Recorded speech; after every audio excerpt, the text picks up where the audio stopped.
Good morning, children. Babita Parmar, welcome you all in your own channel, Physics की आवाज़, providing you physics easy notes. बच्चों, हम chapter number 5 law of motion के lecture 3 में start कर रही हूँ विद फ्रिक्शन. अब इसमें आप लोगों को लगेगा कि फर्स्ट 2 लेक्चर मैंने इनर्शिया करा दिया आपको, न्यूटन्स फर्स्ट लॉ करा दिया, लेकिन सेकेंड एंड थर्ड लॉ को मैंने टच नहीं किया है क्योंकि सीबीएसई ने उसको निकाल दिया है सिलेबस से. तो मोस्ट प्रोबेबली एचपी बोर्ड भी निकाल दें, तो I will wait for that कि उनकी क्या डिसीजंस आती हैं. मैंने इसीलिए फ्रिक्शन स्टार्ट कर दिया, लेकिन अगर आप लोग चाहते हैं कि मैं सेकेंड लॉ और थर्ड लॉ को भी करूं तो फिर मैं बाद में उन लेक्चर्स को ऐड कर दूंगी. तो यह फ्रिक्शन. अब आपने देखा होगा बच्चों की कोई भी चीज़ जब दूसरी body contact force type of forces हमने पढ़े थे फर्स्ट लेक्चर में. So non contact force, contact forces, तो मेन था हमारा कि कॉन्टैक्ट फोर्सेस जो है हमने पढ़ने हैं. कॉन्टैक्ट फोर्स में एक जो कॉन्टैक्ट फोर्सेस हैं, कॉन्टैक्ट फोर्सेस के बारे में मैंने थोड़ा सा आइडिया दिया था कि हम पढ़ने वाले हैं. तो इसमें मैंने बताया था आपको एक टेंशन जो कि स्ट्रिंग में होती है, नॉर्मल रिएक्शन, ये भी न्यूटन्स फर्स्ट लॉ करते वक्त हमने इनका यूज़ किया, निकाला है. स्प्रिंग कांस्टेंट अभी आया नहीं था, ठीक है, ये आगे आएगा. And main was the friction. अब हम फ्रिक्शन स्टार्ट करने वाले हैं, ठीक है. तो क्या होता है जब भी कोई बॉडी किसी दूसरी बॉडी के ऊपर मूव करती है तो हम वो उसके मोशन, ये दोनों के सरफेस एक दूसरे को जब टच करते हैं तो ये, जैसे मैंने यहाँ से फोर्स लगाया इधर के लिए, तो ये नीचे वाला सरफेस इसके मोशन को अपोज करेगा.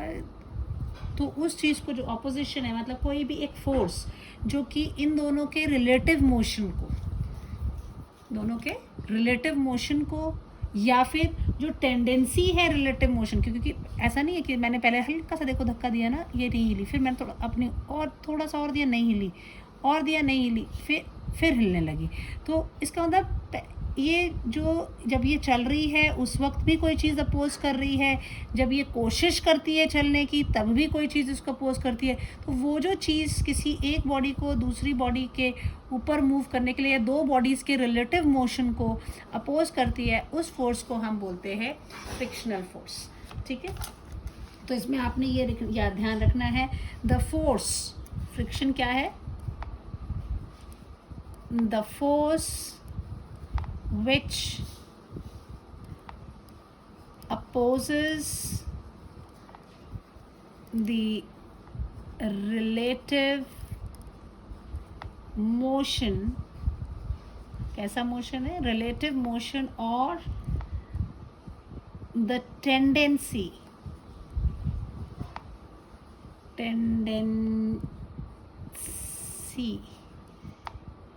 of relative motion.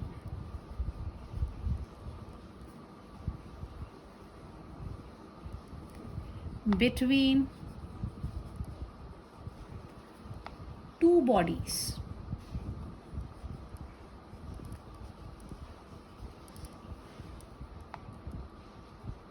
in contact. तो ये कॉन्टैक्ट फ्रिक्शन फोर्स जो है ये क्या, कॉन्टैक्ट जब तक दो बॉडीज़ का नहीं हो रहा है, ये जो फोर्सेस तब एग्जिस्ट करते हैं जब दो बॉडीज़ एक दूसरे से कॉन्टैक्ट में आती है. एंड इसमें ख़ास बात होती है कि जैसे मैंने ये बॉडी थी, इसको मैंने यहाँ से ये इधर को मान लो अभी तो मैं ऐसे धक्का मार रही हूँ, otherwise I can pull also, कुछ भी करो, मतलब इसके ऊपर मैंने ये अप्लाइड फोर्स है. तो इसका जो फोर्स ऑफ फ्रिक्शन होगा वो इस सरफेस के ऊपर टेंजेंशियली होगा, इस तरह से, क्योंकि मैं इधर भेज रही हूँ, ये इधर जाने को तैयार नहीं हो रहा है, तो उसका मतलब कोई चीज़ ऑपोजिट डायरेक्शन में, तो ये टेंजेंशियली, ठीक है, कॉन्टैक्ट. एंड इसमें खास बात ये बोलना, एक तो ये relative word important, oppose the relative motion, and दूसरा है and the contact and acts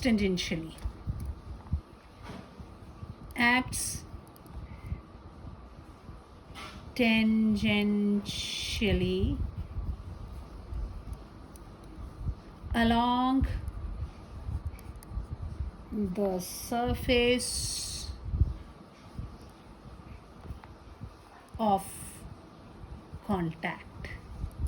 ठीक है, सो कैसे एक्ट करता है? टेंजेंशियली एक्ट करता है। ये आपका मान लीजिए ये सरफेस है, दिस इज़ द सरफेस, इसके ऊपर ये आपकी बॉडी है, इसके ऊपर मान लीजिए this is the applied force, F जो है आपका अप्लाइड फोर्स है।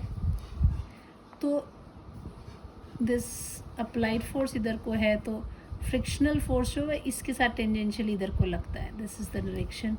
डायग्राम में तो हम सीधा ऐसे ही ड्रॉ कर देते हैं कि this is your frictional force F,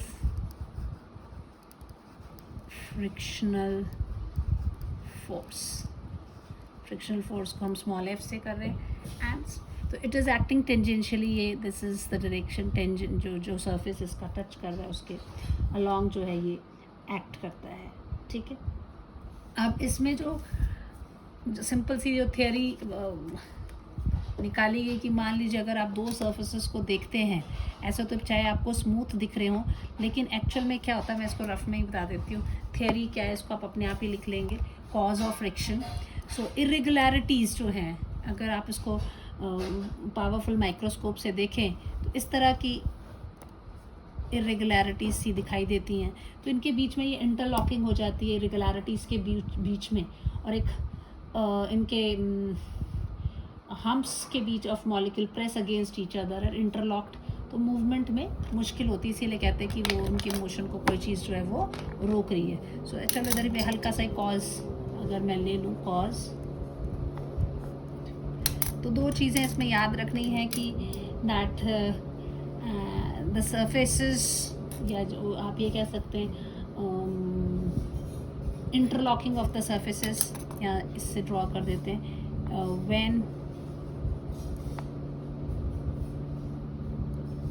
the surface of object is seen through powerful microscope,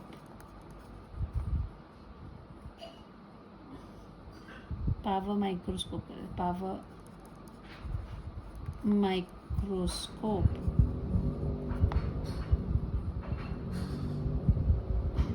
humps, irregular surfaces are seen, therefore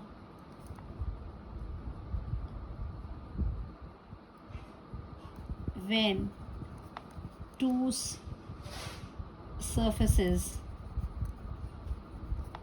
are placed over each other,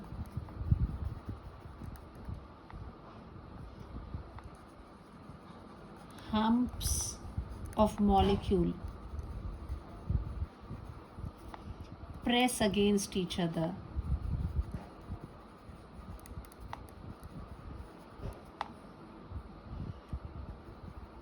and get interlock, which causes opposition to relative motion of two bodies. That is friction arises. Right, तो इधर से मैं छोटा सा ये ऐसा draw कर देती हूँ। अगर ये मान लीजिए ये एक बॉडी है, इसका ऐसा ऐसा ऐसा ऐसा ऐसा रेगुलरिटी सा दिखाई देगा, ये दूसरी वाली बॉडी है, ये ऐसे ऐसे, तो इनके बीच में this is one body, another body, the interview. ठीक है, अब ये फ्रिक्शन तो हो रहा है, इसमें फ्रिक्शन के भी बड़े 3 टाइप्स हम पढ़ने वाले हैं। तो उसमें सबसे पहले जो हम पढ़ेंगे दैट इसमें जो अब एक चीज़ यहाँ और ध्यान रखनी है कि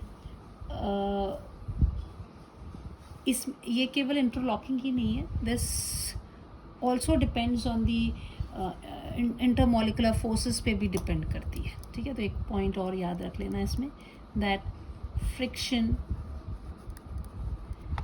is also due to intermolecular forces.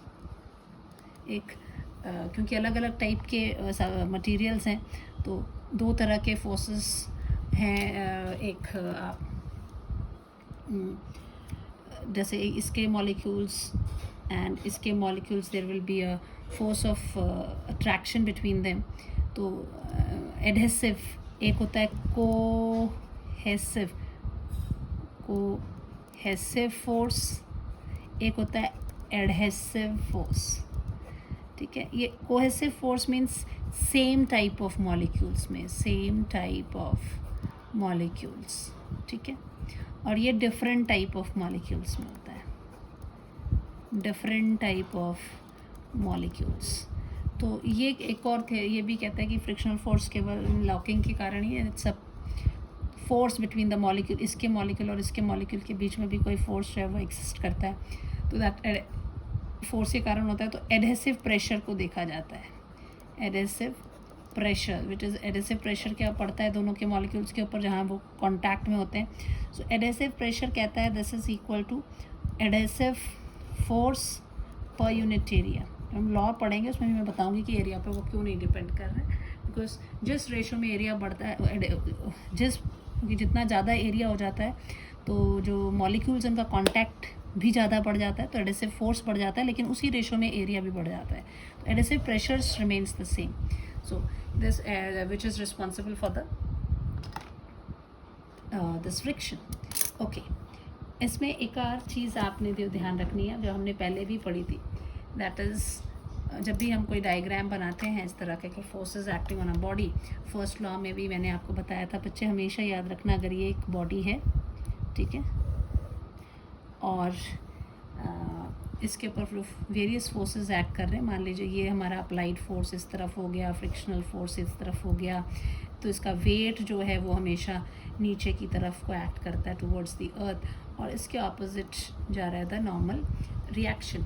Normal reaction की मैंने पहले ही बात कही है, हमेशा ये एग्जैक्टली ऑपोजिट नहीं होते हैं, कई बार इनकी डायरेक्शंस जो हैं वो चेंज हो जाती हैं.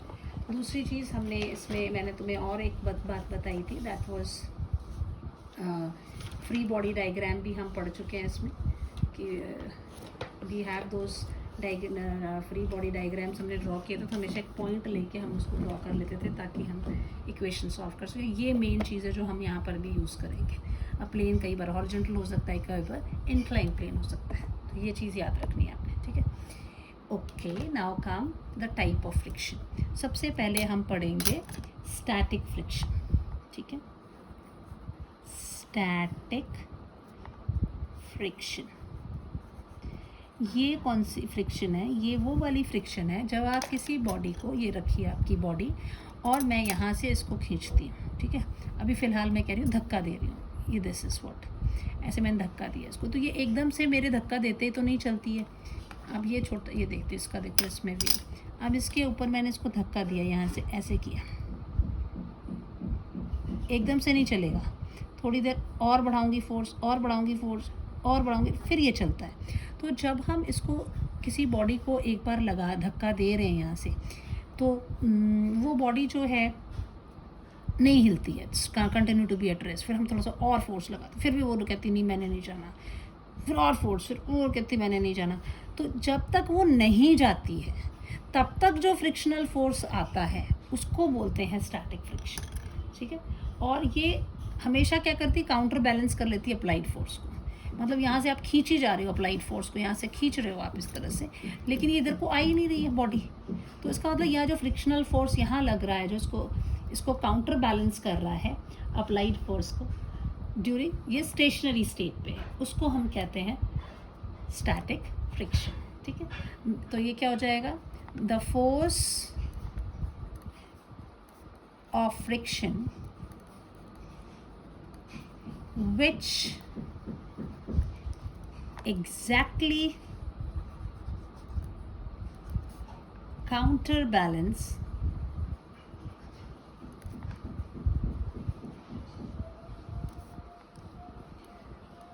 the applied force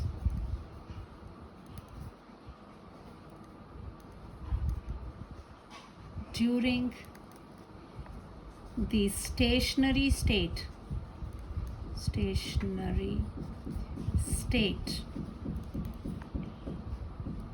of a body is called static friction.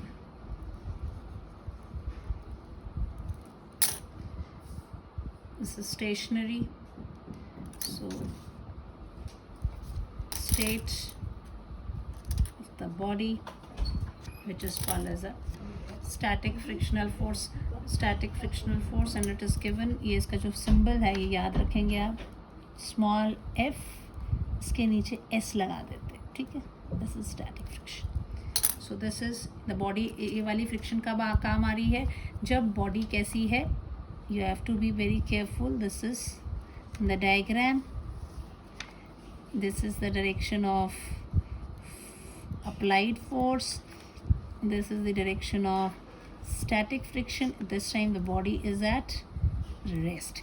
इधर पे कुछ points बेटे आपने याद रखना है कि जो static friction है ये variable है. It keeps on varying.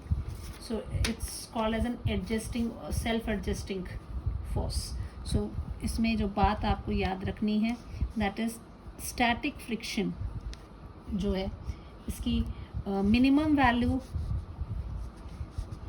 is self-adjusting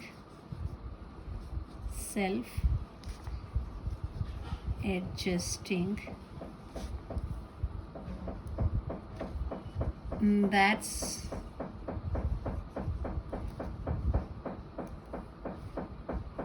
why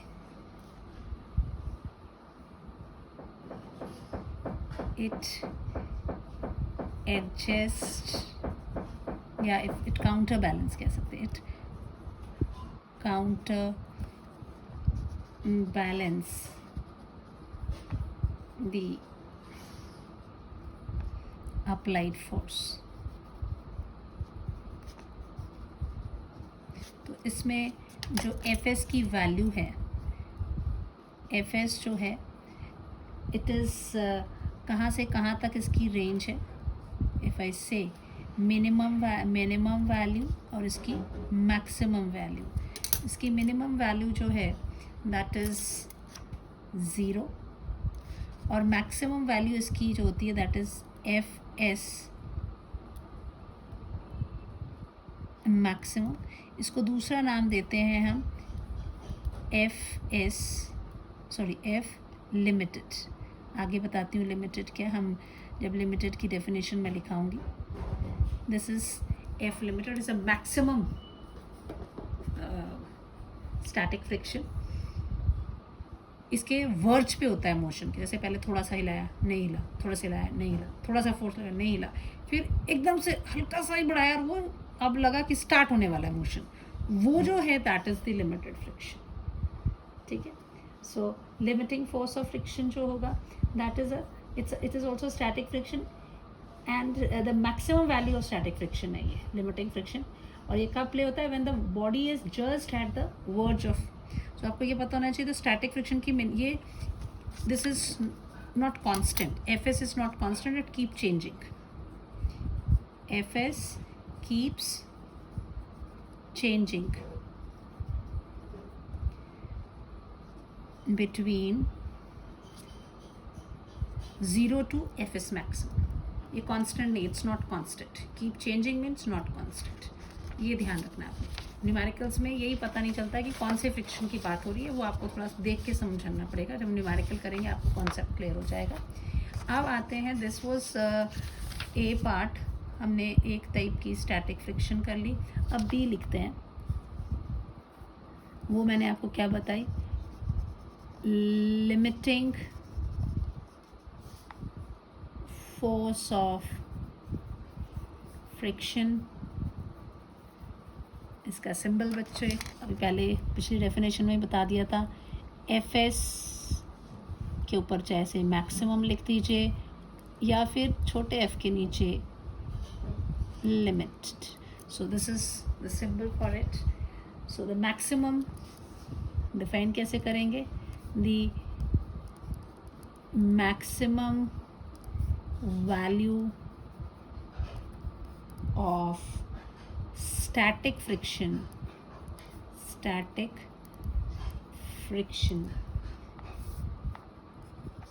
which comes into play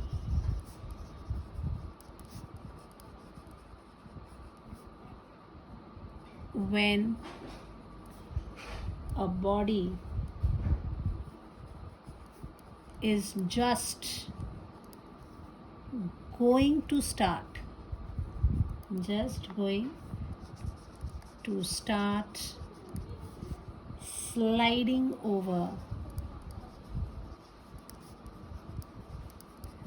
the surface of another body.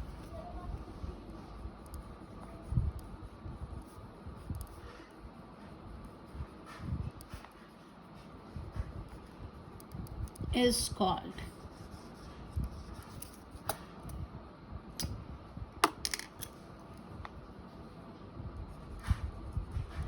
limiting force of friction. ठीक है बच्चे, इसमें भी एक बात याद रखनी, इसकी वैल्यू क्या होती है? कांस्टेंट होती है। सो एफ एस चेंज होती रहती है और ये जो है लिमिटिंग जो इसकी वैल्यू है, this is a constant value. So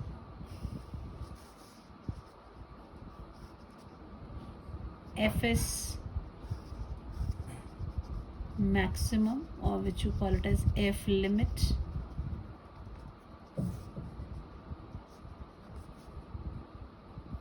has constant value.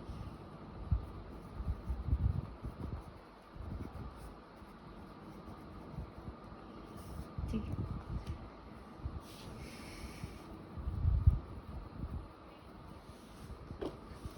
Now what we'll do is third type, we'll see what we have. Third one is C part. अब जब बॉडी दूसरी बॉडी के ऊपर मूव करती है तो उस वक्त आ जाती है आपकी मोशन. मोशन आ गया मतलब kinetic. So kinetic, dynamic word भी यूज़ किया होता है कई बार. डायनामिक और kinetic friction one in the same thing. Dynamic और kinetic friction.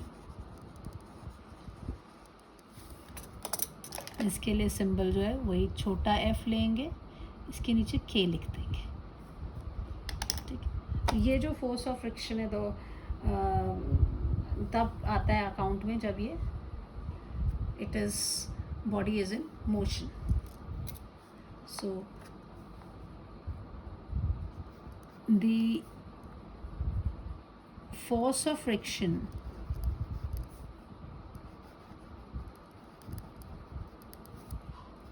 which comes into play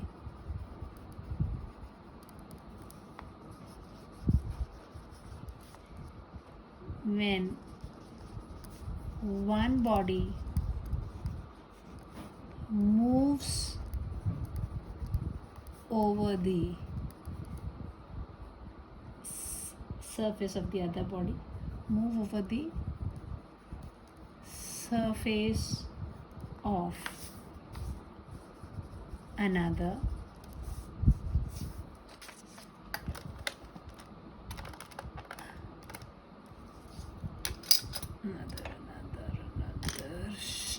where is the pen?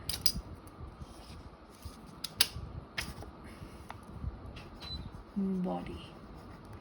एक बॉडी दूसरी बॉडी के सरफेस पे मूव कर रही है, उस वक्त जो फोर्स आता है is called as a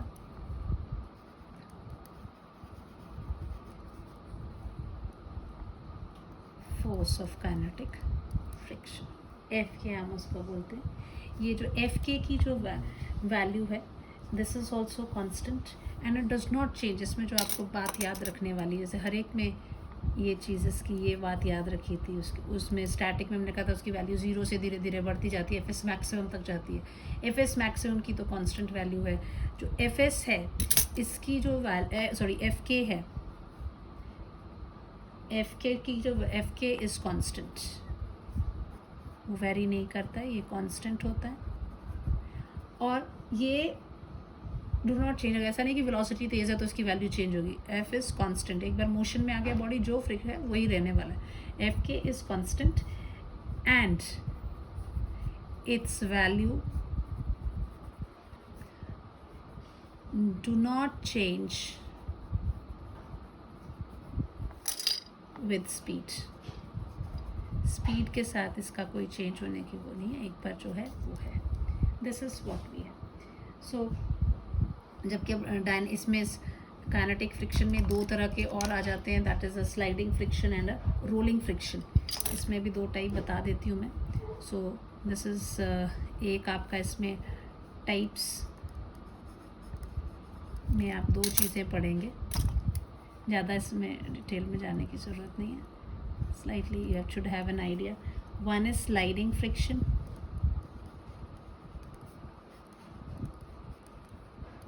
the other is rolling friction.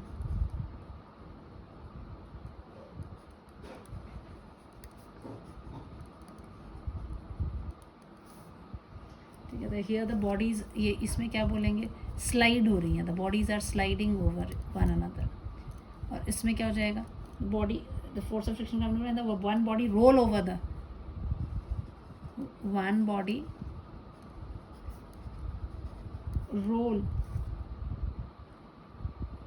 rolls over other। यहाँ क्या हो जाएगा, स्लाइड over the other। सो ये दो तरह के फोर्स ऑफ फ्रिक्शन है। इसमें जो रोलिंग फ्रिक्शन में हम्प सा बन जाता है इस तरह से कि जैसे ये अगर मान लीजिए ये सरफेस है और यहाँ पर ये बॉडी रोल कर रही है, गोल गोल घूम रही, टायर है ना, दिस इज़ द सरफेस। ऐसा हम्प सा बन इसे डिप्रेशन सा आ जाता है और आगे से हम्प सा बना हुआ है। तो इसको एक बार इस वज़न के कारण वो इधर नीचे आपका डिप्रेशन सा आ गया है ना, ये सरफेस गेट डिप्रेस्ड और ये बम्प सा बन गया यहाँ पे। तो इस बम्प से इसको निकलने में जो है वो मुश्किल होती है। ठीक है, so due to this pressure, इसके सरफेस के ऊपर जो प्रेशर लग रहा है, तो एक the surface is depressed and the bump is formed in front, तो body has to be pull out of this depression to climb the bump while in motion, and this causes the rolling friction। ठीक है, ये चीज़ है rolling cause of rolling friction। I can say this is cause of a rolling friction। ये क्या जो diagram से मैंने क्या शो करने की कोशिश की है, due to weight of body rolling, surface is depressed and a bump is formed in front। So for a body to roll has to come up, या has to pulled out कहना चाहिए, has to pulled out to climb the bump।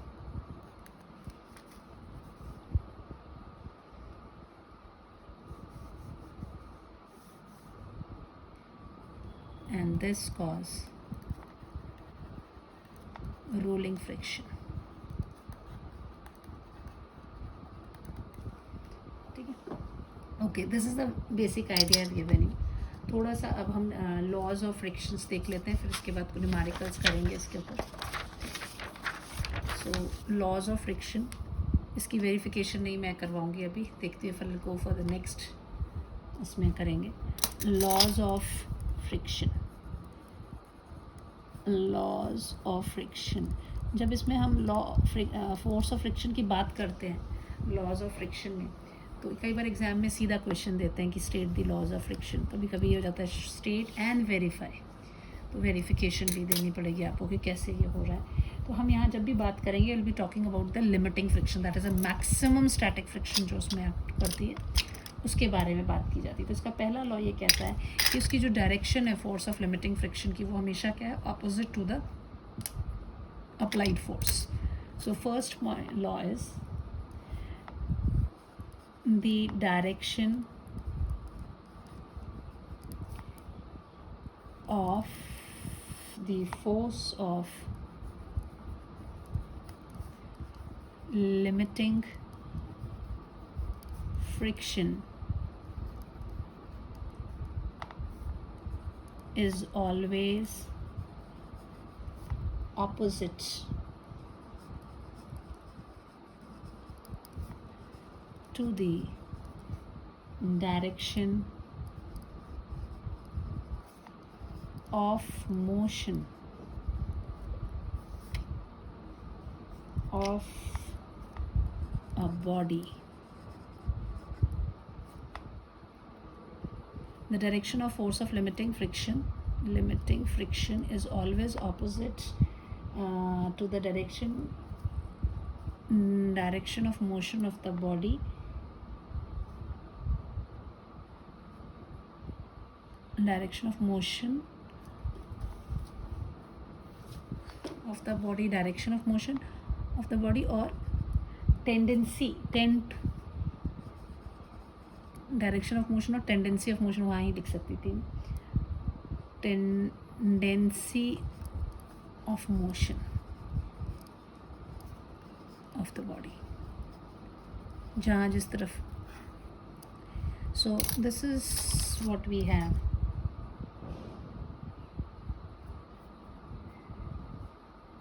ये आपका surface है, इसकी ज़रूरत ही नहीं है। At the where it is, this is force of friction, sorry, applied force, this is force of friction, this limiting friction की बात हो रही है। तो ये कब होती है? when it is at the verge of motion। तो अगर इस मोशन के वर्ज पे होगा तो इसके ऑपोजिट डायरेक्शन में, इधर को ये आपको लिखना पड़ेगा। अप्लाइड फोर्स कई बुक में P से रिप्रेजेंट करते हैं, इसको F से, मैंने इसको स्मॉल f कर दिया। This is FL is the force of limiting friction. यहीं पे मैं ब्रैकेट में लिख देती हूँ ताकि बार बार ना लिखना पड़े आपको। This is the first thing. Second, ये जो है it acts tangentially on the surface of contact. Second, जो फोर्स ऑफ लिमिटिंग फ्रिक्शन है acts tangentially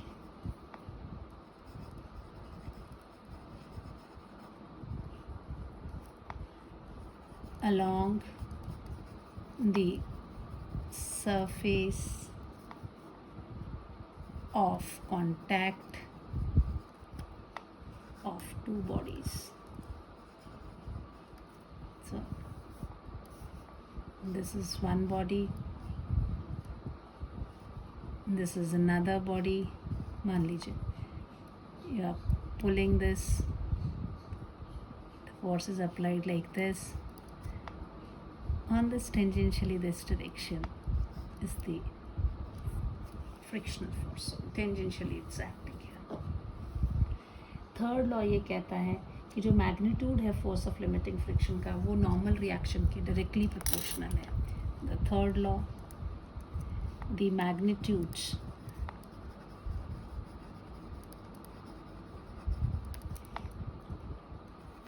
of limiting force of friction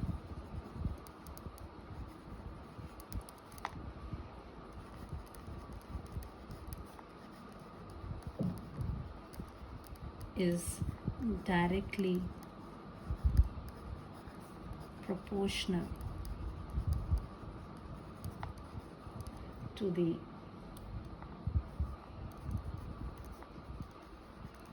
normal reaction between the two surfaces. So if this is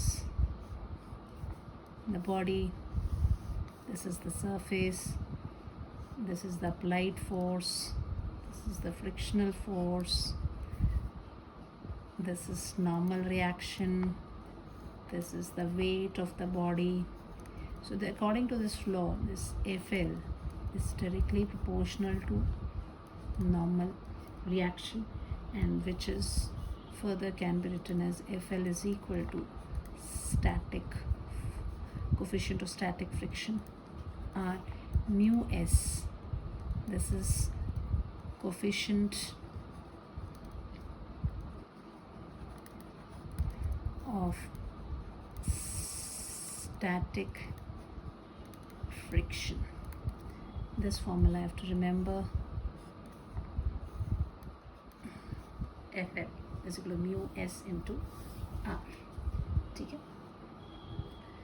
Then this is nothing but you can write it as this is also you can write it as equal to what it is, Fs maximum is equal to FL. FL is this thing. Okay. The fourth law is कि जो limiting force of friction है वो area of contact पे नहीं depend करता है. मैंने बताया था ना, जिस हिसाब से एरिया फोर्स बढ़ रहा है उसके ऊपर इंटरमोलिकुलर फोर्स बढ़ता है, उसी हिसाब से एरिया बढ़ जाता है. तो जो आपकी एडेसिव फोर्स है, वो प्रेशर जो है वो हमेशा सेम ही रहता है. So it's not depend. इसमें ये बोल दिया कि as long as the normal reaction is same. So limiting force of friction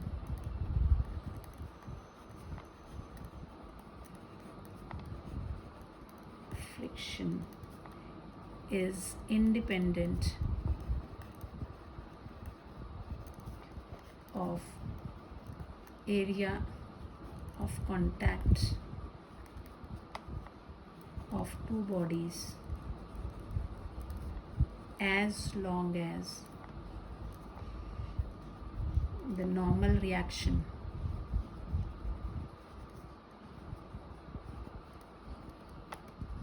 is constant. इसमें ये अगर इसकी मैं वेरिफिकेशन नहीं शॉर्ट में एक्सप्लेन करना चाहूँ, ये जैसे मान लो ये एक टेबल के ऊपर आपने ये टेबल है, इसके ऊपर एक ब्लॉक रखा है A और एक ब्लॉक रखा है B. ठीक है, ये भी mkg का, ये भी mkg, तो नीचे वज़न कितना रहा, 2mg. ठीक है, इसको यहाँ पुली के साथ लगा के यहाँ वज़न डाला है. तो एक्सपेरिमेंटली देखा गया कि इसमें जब 2mg डालते हैं तब it is at the verge of motion, तब ये मोशन में आता है. ठीक है, this is what we have.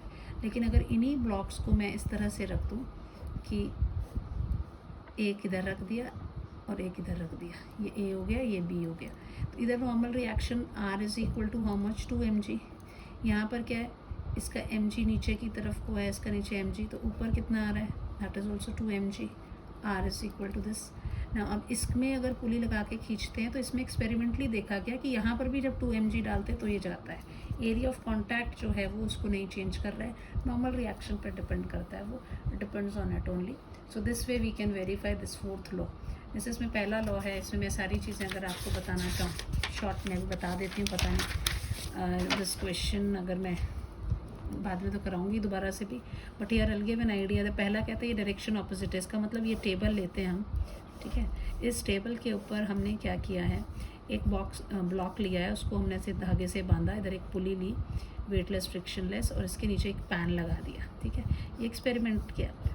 तो अगर ये पुली राइट हैंड साइड पर है तो फ्रिक्शनल फोर्स कहाँ पे हो जाएगा, लेफ़्ट हैंड साइड को. तो इसकी वेरिफिकेशन के लिए बोलेंगे कि अगर ये पुली राइट हैंड साइड लगाई जाती है तो अगर ये m मास की है तो इसमें जब m मास डालते हैं, पहले धीरे धीरे धीरे, पहले कुछ नहीं होता है, धीरे धीरे धीरे धीरे जैसे जैसे आप इसमें मास बढ़ाते हैं, तो जब इसके ऊपर m मास आ जाता है, जितना मास इसका है, then it is at the verge of motion. अब मोशन शुरू हो जाता है, हल्का से भी बढ़ाया तो ये चलना शुरू कर देगी. तो ये राइट हैंड साइड पे जब पुली लगी थी तो ये लेफ्ट हैंड साइड को एक्ट कर रहा था. अगर ये लेफ्ट हैंड साइड को लगी होती तो राइट हैंड साइड को एक्ट करता है. क्लियर हो गया. This shows that it is opposite to it. And second, it is acting tangentially. तो ये जो सरफेस का कॉन्टैक्ट है, इसके इनके बीच में इंटरमोलिकुलर फोर्सेस हैं, तो इसकी इस डायरेक्शन में टेंजेंशियली ये एक्ट करती है. सेकेंड लॉ वेरीफाई हो गया. थर्ड, ये जो मैग्नीट्यूड है that is depending on this normal reaction. तो ये हमारा जो फोर्स ऑफ फ्रिक्शन इसके ऊपर डिपेंड कर रहा है। तो हम बोल ही रहे हैं कि जब इन दोनों का वजन बढ़ा at that time it is at the verge of motion. जैसे ही इसके, तो ये इसका जो मास है, इसका जो वेट नीचे की तरफ, normal reaction is equal to mg only ना, तो इसके नॉर्मल रिएक्शन के प्रोपोर्शनल है। तो इसीलिए थर्ड लॉ निकाला हमने कि दैट एफ, कि अगर यहाँ पे 2mg, अगर एक और टेबल बना देते हैं उसमें 2mg वाला 2m का ब्लॉक रख देते हैं, उसको खींचते हैं, तो इधर पे जब हम पैन में वज़न डालते हैं तो 2m का वज़न जब चलेगा, 2 टाइम्स m डलेगा, तो ये it is at the motion. तो it means this force of friction is depending on this normal reaction. तो ये इधर से ये लॉ आया, ठीक है। फिर और ये तीसरा वाला एरिया तो मैंने आपको पहले ही बता दिया कि अगर एक के ऊपर एक बॉक्स रखा है तब भी 2mg डालने से चलता है, अगर बगल बगल में रखा है तब भी, जबकि एरिया ऑफ कॉन्टैक्ट दोनों में कैसा है, डिफरेंट है। Now the fifth law that is ये जो limiting force of friction, nature of surface in contact पर डिपेंड करता है। अब लोहे, मान लीजिए आप लकड़ी के ऊपर एक लकड़ी का है ब्लॉक, सेम एक ब्लॉक लकड़ी का बना हुआ है, एक लोहे का बना हुआ है, और उन दोनों को टेबल के ऊपर मूव कर, तो दोनों में फोर्स ऑफ फ्रिक्शन डिफरेंट होगा क्योंकि उनका सेम वज़न है लेकिन उनके मटेरियल जो है वो डिफ़र कर गए हैं, उसके कारण वो चेंजेस हो जाते हैं। सो लिमिटिंग फोर्स ऑफ फ्रिक्शन जो है डिपेंड करता है, depends on the nature of the surface in contact। ठीक है, हो गया जी। these are the laws, very important। ये एग्ज़ाम डायरेक्ट भी आ जाता है। अब आ जाते हैं हम न्यूमेरिकल्स पे, ठीक है, क्योंकि जब तक फिज़िक्स में न्यूमेरिकल ना करो तो क्या पढ़ा उसका मज़ा नहीं आता। Now the question is find the coefficient of static friction, आपको दिया हुआ है। If 5 Newton force is acting horizontally on the block, ठीक है, आपके ब्लॉक के ऊपर वो फोर्स जो है वो एक्ट कर रहा है, आपको निकालना है।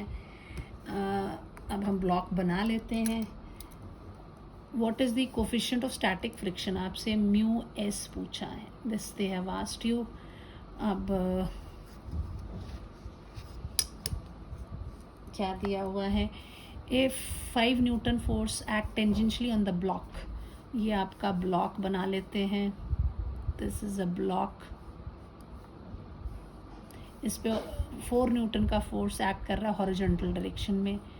F, this is the applied force, is equal to 5 newton act कर रहा है। मास कितना है, 2 kg का मास है। Resting on a horizontal surface, just start the moving the block over the horizontal surface. आपको म्यू एस निकालने को बोला, तो it is the block just start.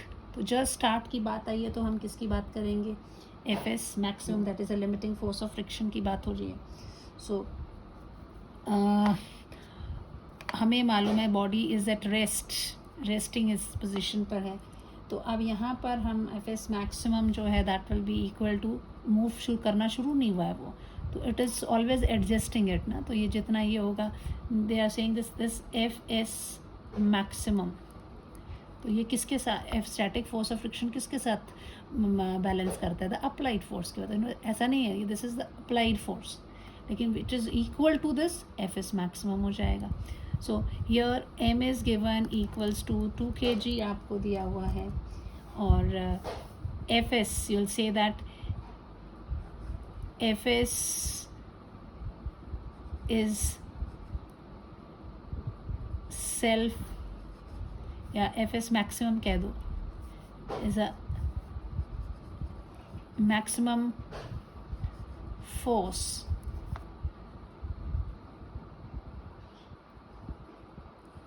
opposite to applied force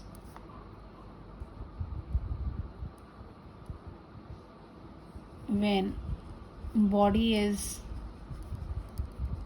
at the verge of motion, motion अभी शुरू नहीं हुआ है, therefore this Fs maximum will be equal to your F will be equal to 5 Newton। And we know F S maximum जो होता है, this is equal to mu S into the normal reaction R. R is equal to what?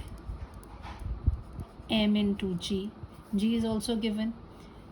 So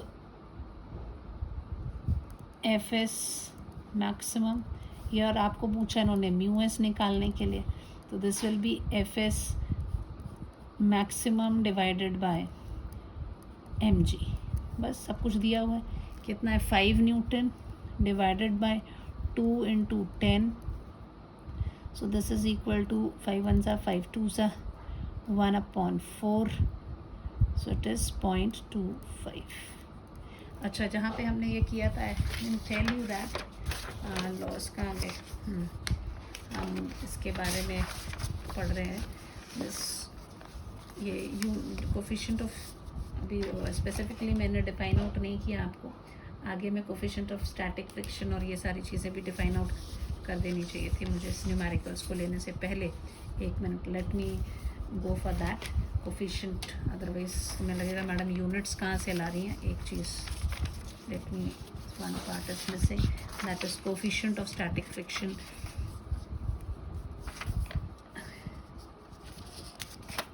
पहली एक definition है coefficient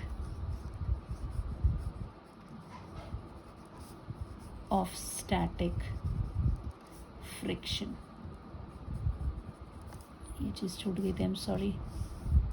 coefficient of static friction जो होगा, सो ये आप इसको ऐसे डिफाइन कर सकते हैं कि अभी हमने फर्स्ट लॉ में पढ़ा कि this F limiting force of friction, ये चीज़ पढ़ी थी ना, एफ एस मैक्सिमम कह दो या कह दो F limiting is equal to mu S into R. तो म्यू एस की वैल्यू क्या हो जाएगी? That will be f limited upon r. So from first, I'll define out करने से पहले I'll say from law of friction, laws of friction, fs maximum equals to, you can write it as fl is equal to mu s into r. So mu s will be equal to what? That will be equal to your fs maximum upon the normal reaction R, or this is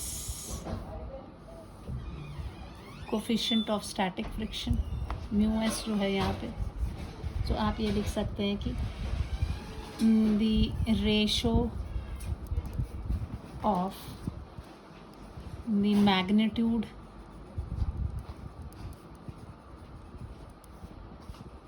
of the limiting force of friction to the normal reaction is called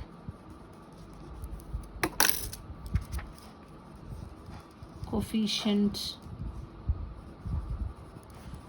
of static friction. याद रहेगा बच्चे. और इसकी क्योंकि ये भी force है, this mg is also force. So ये दोनों चीज़ें एक ही हैं, तो इसकी जो यूनिट है it has no unit and no dimension है. सो इट्स यूनिट, इट में क्या लिख देंगे? Mu S has no unit. Ratio है ना, एक ही चीज़ें ऊपर नीचे. So mu has no unit and dimensionless.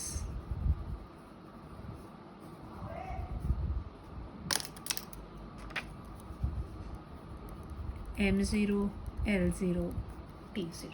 This is what we have. And then you have the coefficient of kinetic friction also. जैसे coefficient of static friction है, तो coefficient of kinetic friction जिस वक्त बॉडी मोशन में है तब भी तो एक अपोजिंग इसमें आ रहा, तो एक और चीज़ आती है, that is coefficient of kinetic friction. So kinetic friction जो है that is also proportional to the normal reaction. So according to law of friction, frictional force of kinetic is also proportional to the normal reaction. तो जब F के आएगा then that time it is equal to mu k into the normal reaction R. So mu k will be equal to, this will imply that mu k is equal to F के upon are. ये ध्यान रखना है आपने, क्योंकि कई बार exam में mu के म्यू एस दोनों की वैल्यू दी होती है, तो आप फोर्स ऑफ फ्रिक्शन डिसाइड करना पड़ता है आपको कि काइनेटिक है या लिमिटिंग फोर्स ऑफ फ्रिक्शन है. तो वहाँ पे आप वैल्यू कैसे करोगे वो देखनी पड़ेगी. लिमिटिंग है तो म्यू एस से मल्टीप्लाई करना है, काइनेटिक है तो म्यू के से मल्टीप्लाई करना पड़ेगा. अगर स्टैटिक फोर्स ऑफ फ्रिक्शन है तो इनकी ज़रूरत ही नहीं है, जो आप बोलोगे कि वो तो होता ही हमेशा किसके बराबर हो जाएगा, it will be equal to the जो भी अप्लाइड फोर्स है उसके बराबर आ जाएगा. ठीक है, this is what you have. तो इसको कैसे बोलोगे, सो इसको डिफाइन आउट करना है तो we will define as the ratio of the magnitude, किसका magnitude, of kinetic force of friction to the normal reaction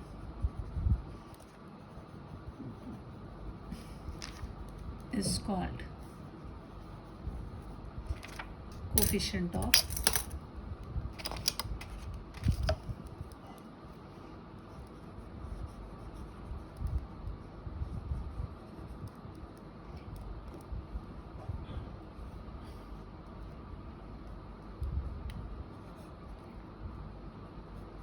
kinetic friction.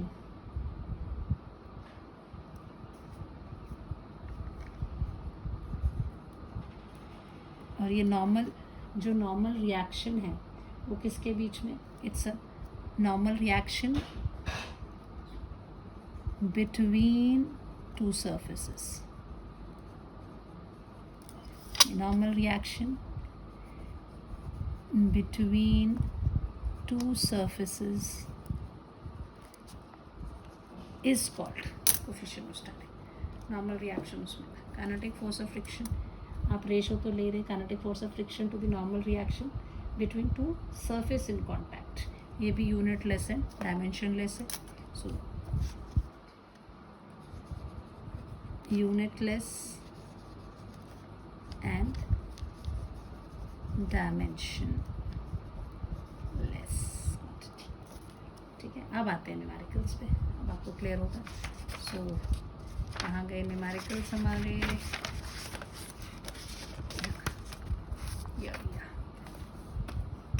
ठीक है.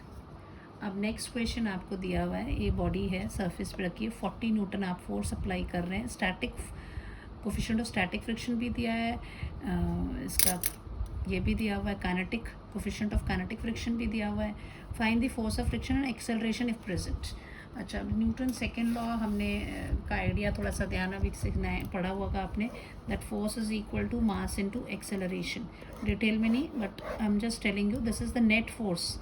नेट फोर्स हमेशा याद रखना है, net force acting on a body is equal to mass into acceleration. ये basic ये law होता है, जब डिटेल में पढ़ेंगे I will tell you how we have derived it. अब यहाँ पर आपको देखना है, अगर उसके ऊपर आपको फोर्सेस एक्ट कर रहे हैं तो डेफिनेटली, और बॉडी मोशन में तो we can find the acceleration.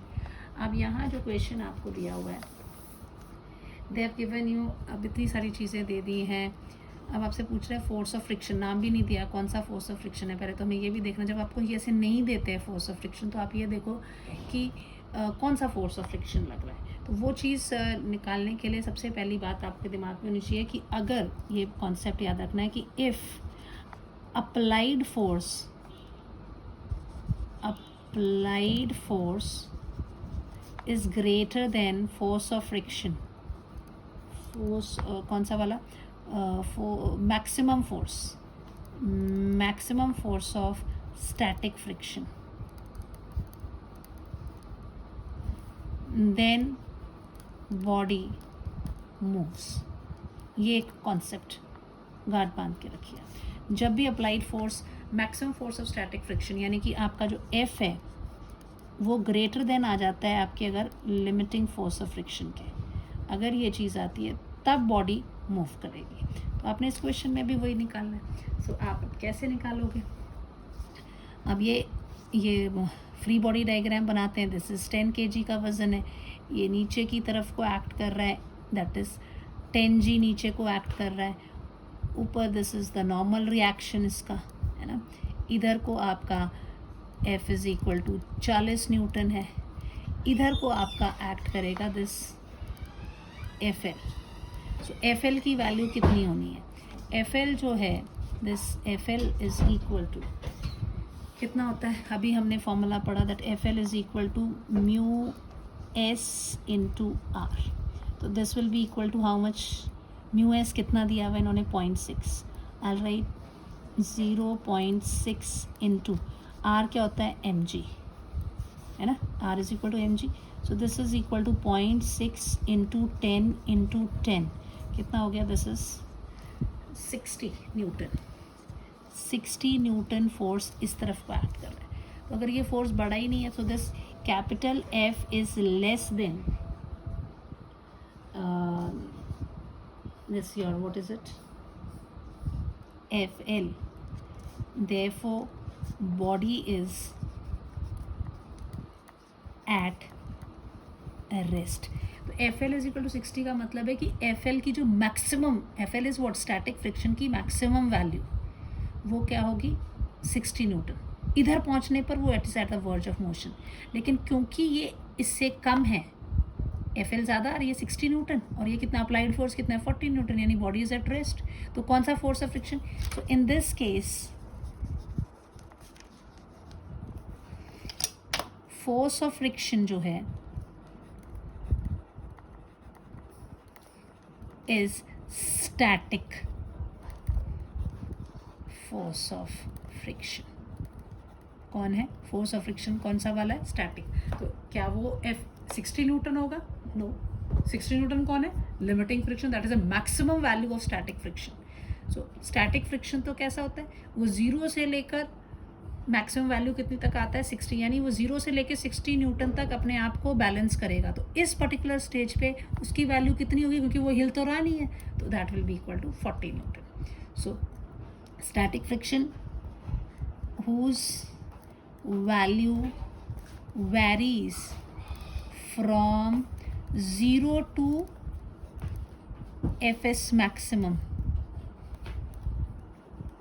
and in this case Fs is equal to counterbalance this, so which implies Fs is equal to 40 Newton. तो बच्चे जल्दी जल्दी में क्या कर देते हैं?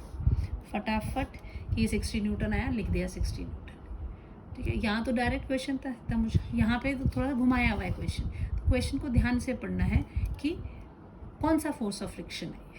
ये तो सिर्फ यही, यहाँ हमें पता ही नहीं कौन सा फोर्स है। सबसे पहले जब हमें पता ही नहीं है फोर्स ऑफ फ्रिक्शन कौन सा है, तो फर्स्ट स्टेप हमारे दिमाग में आता है कि हम ये देखेंगे कि अप्लाइड फोर्स कितना है, और सॉरी अप्लाइड फोर्स तो क्वेश्चन में दिया हुआ है, maximum force of static friction कितना आ रहा है। अगर अप्लाइड फोर्स ज़्यादा है, बॉडी मूव करेगी। अगर ये कम, लेकिन हमारा केस में क्या हो रहा है?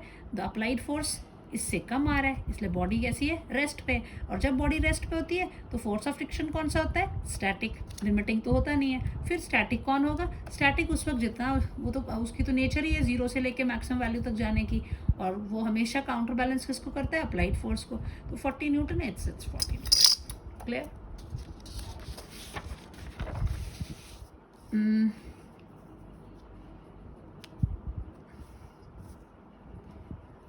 Then you have find the force of friction and acceleration if exist. अभी दोबारा एक एग्जांपल दे दिया है, इसमें 3 kg का वेट रखा हुआ है, यहाँ 20 न्यूटन के